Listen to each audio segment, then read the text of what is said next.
大家知咩叫傳統名校咧？傳統名校同一般嘅名校係唔同嘅。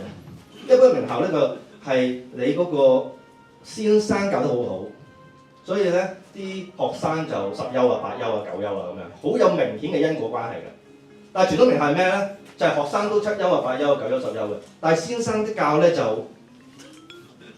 冇乜明顯嘅因果關係嘅。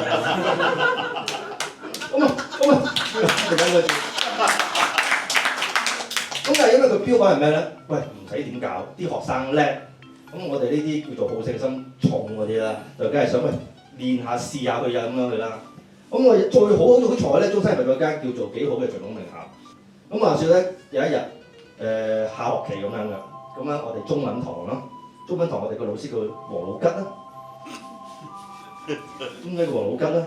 有時可能知啊，啲學生改翻名係冇乜意思嘅，因為佢黃老師咪叫黃老吉，係嘛？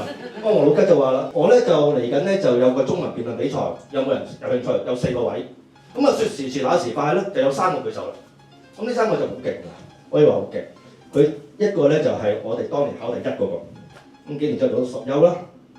第二個咧就係冇咁叻，7優。第3咧就我哋班嘅班長嚟嘅，咁幾年之後做 Happy Fat 咁樣啦，好勁啦！即係諗下一個 project 裏邊，基本上我班個 Elon Musk 啊、Steve Jobs 啊、馬化騰都喺晒度㗎啦，好勁啦，係咪先？哇！咁樣心諗，要配得起佢哋點會得我嘅啫？係咪咁樣啦？